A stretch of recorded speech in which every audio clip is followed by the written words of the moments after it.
सभापति महोदय, आज हम इस श्वेत पत्र पे चर्चा करने के लिए यहाँ पे शामिल हुए हैं। और सर, ये सरकार इवेंट मैनेजमेंट में माहिर है और इवेंट मैनेजमेंट का एक उदाहरण आज हमें देखने को मिला, क्योंकि ये श्वेत पत्र एक श्वेत पत्र नहीं है, एक इलेक्शन स्टंट है, एक चुनावी एक ड्रामा है। ये अपने सरकार के जितने भी विफलताएं हैं उसको छुपाने का ये बहुत एक प्रयत्न है, एक साजिश है। लेकिन लोग इस साजिश में पड़ने नहीं वाले। लोग आपके श्वेत पत्र पे विश्वास नहीं करते, शायद आप ही के दल के सदस्य विश्वास नहीं करते, इसीलिए आज कोरम भी नहीं था, लोग बाहर चले गए, क्योंकि ये बातें ना सिद्ध हुई है ना प्रमाणित हुई है। और बार बार ये 10 साल से ये बार बार लोगों के सामने ये अपने झूठे अफवाह लेके जाते हैं। लेकिन उसके पश्चात भी भ्रष्टाचार पे ये बहुत इन्होंने अपनी बात रखी और बहुत हम पे आरोप भी लगाए। तो सर, जिस प्रकार से आज ये 10 साल से काम कर रहे हैं, अगर भ्रष्टाचारियों को किसी ने पनाह दिया है तो आपकी सरकार ने दिया है। अगर भ्रष्टाचारियों को किसी ने पनाह दिया है तो आपके दल ने दिया है। आप में भी सत्ता पक्ष के तरह कुछ मैं उदाहरण लेना चाहूँगा। महाराष्ट्र, सर, महाराष्ट्र तो एक आदर्श, एक इनका एक उदाहरण है कि किस प्रकार से भ्रष्टाचारियों को पनाह देते हैं। मुझे तो कभी कभी अफसोस महसूस होता है, महाराष्ट्र के इनके एक सांसद हैं डॉक्टर किरीट सोमैया, बहुत उन्होंने आवाज़ उठाई भ्रष्टाचारियों के खिलाफ, लेकिन मुझे भी दुख होता है आज जिनके खिलाफ उन्होंने आवाज़ उठाई, आज उनके दफ्तरों में जाकर सलाम करना पड़ता है। सर, एक महाराष्ट्र के एक नेता हैं जो पहले शिवसेना और कांग्रेस के थे, उन पे 300 करोड़ का मनी लॉन्ड्रिंग का चार्ज लगा था।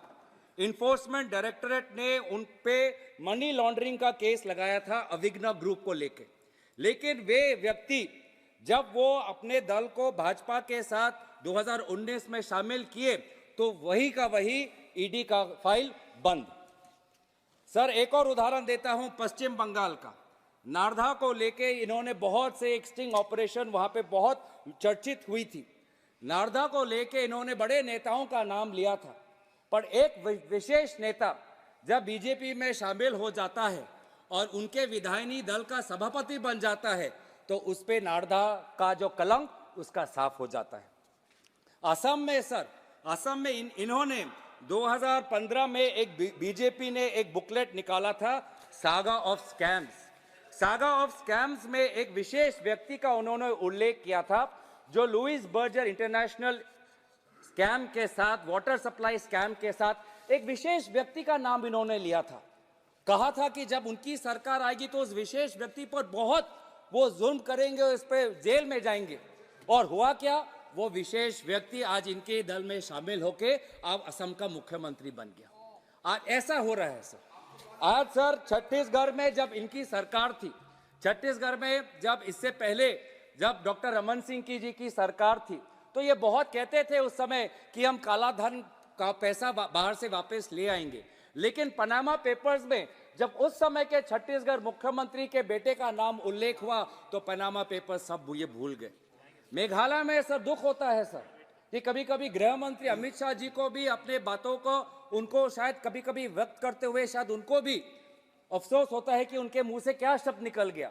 क्योंकि हाल में ही जब मेघालय में जब चुनाव हुआ तो गृह मंत्री अमित शाह जी मेघालय जाके बोलते हैं कि वहां की सरकार दुनिया में, देश में सबसे भ्रष्ट सरकार है। और फिर क्या हुआ, जब चुनाव में देखा कि भाजपा को कोई एक विधायक मिला तो उसी सबसे भ्रष्ट सरकार में ये शामिल हो गए। सर, मणिपुर में अफसोस है कि मुख्यमंत्री के कार्यालय से एक ड्रग से जुड़े हुए एक मुजरिम को रिहाई करने का निर्देश मणिपुर में निर्देश जाता है मुख्यमंत्री के कार्यालय से। कर्नाटक में सर इनकी 40% की सरकार थी। कर्नाटक के जो प्रजा थी जागरूक हुई और सरकार को उखाड़ फेंका। बार बार ये विभिन्न जो यूपीए के टाइम में सीएजी रिपोर्ट के आधार पे जो कुछ अलग अलग अफवाहें निकलती थी उस पर ये बात बहुत आपत्ति जताते हैं। लेकिन मैं ये पूछना चाहता हूं कि कुछ महीने पहले सीएजी ने एक रिपोर्ट निकाला था कि द्वारका एक्सप्रेसवे को लेके बहुत वहां पे कॉस्ट ओवररन हुआ। तब तो सीएजी रिपोर्ट पर आपने कोई एक्शन नहीं लिया। रिपोर्ट में आया एक दूसरे रिपोर्ट में सर आयुष्मान भारत को लेके कि किस प्रकार का आज भ्रष्टाचार आयुष्मान भारत में हो रहा है सर। आयुष्मान भारत में ऑडिट में लिखा गया कि लगभग 7.5 lakh beneficiaries have been registered with the same mobile number और कोई इन्वेस्टिगेशन नहीं। 7.5 lakh people have been registered with the same mobile number और ये सरकार सो रही है। वही रिपोर्ट में लिखा है कि लगभग 88,000 लगभग 90,000 लोग जो मर चुके हैं उनके नाम पर क्लेम जा रहा है और उस पर कोई कार्रवाई नहीं। ये लोग सो रहे हैं सर। और भी मैं उसके उदाहरण देना चाहता हूं सर, किस प्रकार का इनका वॉशिंग मशीन काम करता है। मैं नाम नहीं लेना चाहूंगा कि सर अगेन दोबारा महाराष्ट्र में आता हूं। महाराष्ट्र में सर एक पब्लिक ट्रस्ट महिला उत्कर्ष प्रतिष्ठान, इसको लेकर ईडी ने ये चार्ज दिया कि ये मनी लॉन्ड्रिंग का एक जरिया बन गया और उस ट्रस्ट को लेके जिस पर पहले ईडी कार्रवाई कर रही थी, जब वो शिंदे कैंप में उस सदस्य का शामिल हो जाता है तो ईडी का फाइल बंद। सर ऐसे ही शिंदे कैंप में बहुत से लोग हैं, मैं अगेन नाम नहीं लेना चाहूंगा, लेकिन एक फॉर्मर चेयरमैन है बीएमसी पे, उन पे भी ईडी का foreign exchange management act FEMA के तहत उन पे कार्रवाई चल रही थी। लगभग उनके जो बांद्रा में जो उनकी फ्लैट थी ईडी ने जब्त कर ली। नियरली 40 उनके प्रॉपर्टी पे कार्रवाई चल रही थी। जब वो बीजेपी के साथ शिंदे कैंप में चले जाते हैं कार्रवाई बंद। वैसे ही एक विधायक है जो टॉप्स ग्रुप के साथ जुड़े हुए हैं, उनको ईडी ने चार्ज किया कि लगभग 7 करोड़ का फायदा हुआ है, किकबैक मिला है एमएमआरडीए में, लेकिन वे भी जब बीजेपी के साथ शामिल हो जाते हैं तो ईडी पे बंद। तो ये किस हैसियत से बोल रहे हैं कि ये भ्रष्टाचार के खिलाफ है? किस हैसियत से ये बोल रहे हैं कि ना खाऊंगा ना खाने दूंगा? जो भी खाता है बीजेपी में शामिल हो जाता है, जो भी खाता है बीजेपी का सदस्य बन जाता है। बीजेपी पनाह दे रही है। बीजेपी ने एक आश्रम खोल रखा है भ्रष्टाचारियों के लिए और सबसे ज्यादा अमीर लोगों के लिए। एक व्यक्ति है जिनके खिलाफ स्वयं प्रधानमंत्री बोलते हैं सर, एक व्यक्ति है जिनके खिलाफ स्वयं प्रधानमंत्री मोदी जी बोलते हैं कि इस पे 70,000 करोड़ का यहाँ पे इरिगेशन को लेके स्कैम हो रहा है। स्वयं प्रधानमंत्री बोलते हैं और फिर वही व्यक्ति आज प्रधानमंत्री से मिलते हैं और कहते हैं कि मैं महाराष्ट्र का नया उप मुख्यमंत्री हूं। ये हो रहा है सर। 70,000 करोड़ का ये भ्रष्टाचार का आरोप लगाते हैं। अरे हमने तो किसानों का 70,000 करोड़ का कर्जा माफ किया था, आपने तो एक विशेष भ्रष्ट से लिप्त हुए एक व्यक्ति का 70,000 करोड़ आपने माफ किया हुआ है सर। तो सर बार बार ये ईडी को लेके, ईडी सर आज बीजेपी का एक दूसरा अंग बन चुका है। ईडी को लेके सर आज हम ये देख रहे हैं कि किस प्रकार का मिसयूज ये ईडी के खिलाफ कर रहे हैं। ईडी का काम है भ्रष्टाचारियों को पकड़ना, लेकिन आज इन्होंने काम कर दिया है कि ईडी के द्वारा लोकतंत्र और विपक्ष की आवाज को कैसे कुचला जाए और बीजेपी में भ्रष्टाचारियों को कैसे शामिल किया जाए। ईडी इनका विशेष अस्त्र है। आज सुप्रीम कोर्ट में एक एफिडेविट में लिखा है, a clear trend of using ED raids as a tool of harassment has been indicated. The action rate on complaints filed pursuant to raids. कौन सा नियम है? बीजेपी पार्टी का नाम लेने के लिए इनको नोटिस देना होगा सर। ये सभापति महोदय, मेरी सरकार के ऊपर आज एफिडेविट बोलते रहे, आपने पार्टी जो के ऊपर नोटिस दिया सर। आपने कांग्रेस का नाम लिया, आपने नोटिस दिया क्या? आपने नहीं दिया ना। बैठ जाइए, बैठ जाइए। आपने खुद नहीं किया, पहले नियम खुद पालन करिए, फिर नियम सिखाइए। आपने नहीं चलिए किया, ठीक है, थैंक यू सर, धन्यवाद सभापति महोदय। आगे बढ़ता हूँ। आज एक clear trend of using ED raids as a tool of harassment has been found. What is the action rate on raids in 2005 to 14 was 93%. Now the action rate on raids has reduced to 29%. मतलब ये सारे raids जो कर रही है ED सारे से ज्यादा politically motivated. Only 23 convictions under the PMLA Act have been secured. Even the number of cases registered by the ED under the PMLA have risen exponentially. 2013 में 209 और 2021 में 1180, लेकिन कन्विक्शन इतना कम क्यों? क्योंकि ये सारे रेड्स पॉलिटिकली मोटिवेटेड। इस ईडी पे खुद अब सुप्रीम कोर्ट टिप्पणी दे रही है। सुप्रीम कोर्ट क्या कहती है? अगस्त 23, 2023 को the court stated that ED can not act as a law unto itself. October 4, 2023 ED supreme court ED पे क्या कहती है? the probe agency cannot be vindictive and must be seen to act with highest degree of fairness. Sir ये मैं नहीं कर रहा, court कह रही है ईडी पे, और ये बोलते हैं कि ये भ्रष्टाचारी के खिलाफ है। सर ये अगर ईडी का काम करते, ईडी को काम करने देते, तो जो भी लोग आज विदेश में फरार हो चुके उनको आज ये पकड़ते। सर विदेश में लगभग ऐसे 31 लोग हैं सर, 31 ऐसे लोग हैं जिन्हें 40,000 का कर्ज है, आज उनको ईडी पकड़ नहीं रही। उसमें से कौन है? उसमें से पहले हैं हमारे नीरव मोदी जी। नीरव मोदी जी पे नीरव मोदी 12,000 करोड़ का फ्रॉड है, उनको ईडी नहीं पकड़ रही।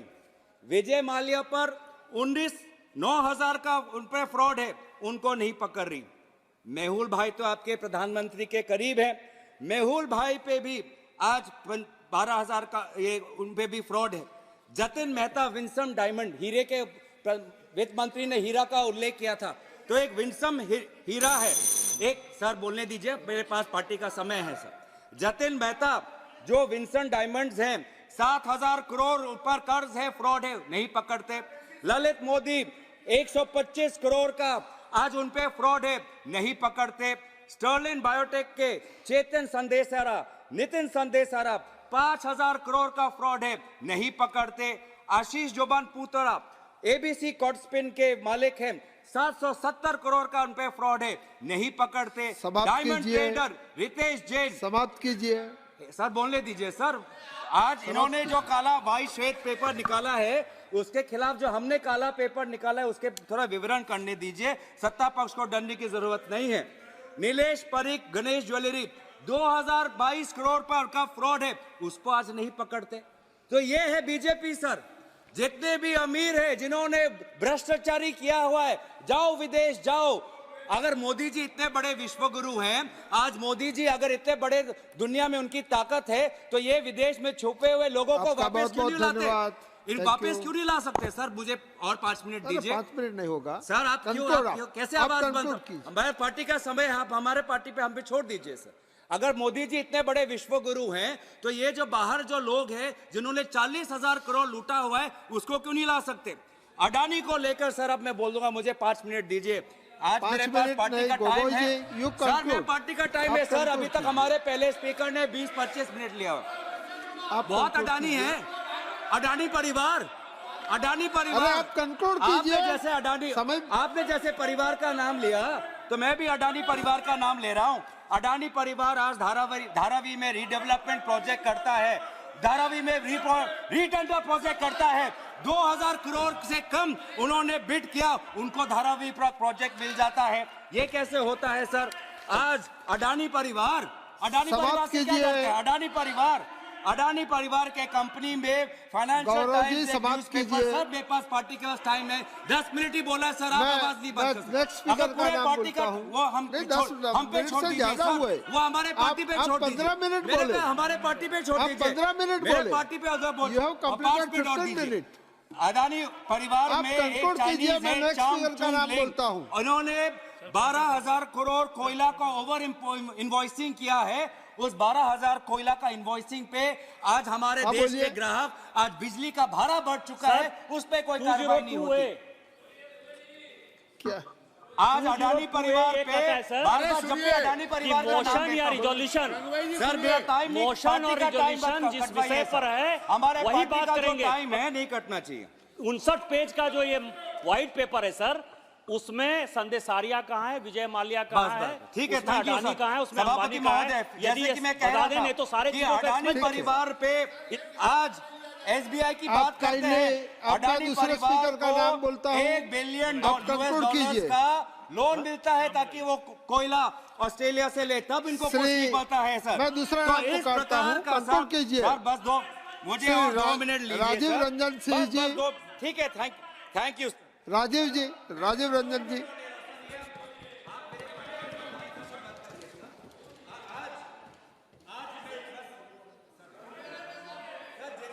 समाप्त कीजिए। तो ठीक है सर, जितने भी कंक्लूड इट।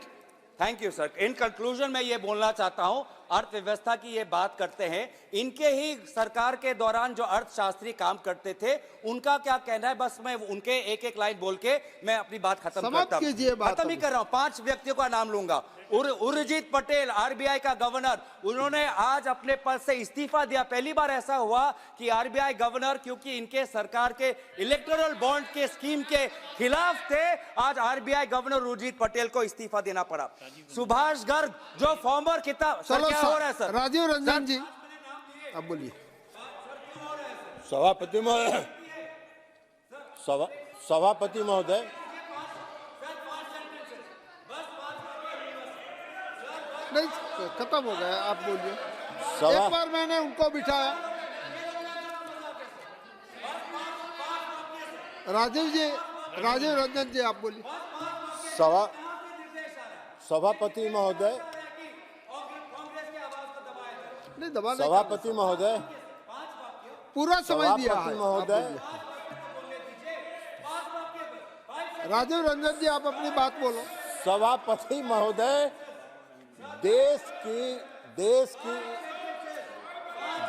की अर्थव्यवस्था पर ये बोलना शुरू कर दिया है, बोलिए। ठीक है बोल दीजिए, 1 मिनट जस्ट। 5 वाक्य। पहला वाक्य उर्जित पटेल पे मैंने बोल दिया। जल्दी खत्म करो मगर। दूसरा वाक्य Arvind Subramanian, former chief economic adviser, कहते हैं demonetisation was a draconian move. ये दूसरा वाक्य।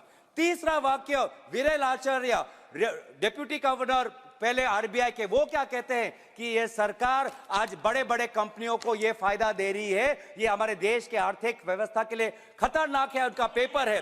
चौथा वाक्य अरविंद पनागरिया, इन्हीं के नीति आयोग के एडवाइजर थे, वो इस्तीफा देते हैं, वो कहते हैं मैं डिमोनेटाइजेशन के खिलाफ हूं। पांचवा वाक्य रघुराम राजन कहते हैं कि ये आज ये आर्थिक असमानता ये राजीव रंजन सिंह जी। नमस्कार, मैं हूं मानक गुप्ता। अगर आपको हमारा ये वीडियो पसंद आया हो तो इसे लाइक और शेयर जरूर करें, और हां, हमें सब्सक्राइब और फॉलो करना ना भूलें ताकि आप देश और दुनिया की कोई खबर मिस ना करें। तो जुड़े रहिए हमारे साथ और देखते रहिए News 24।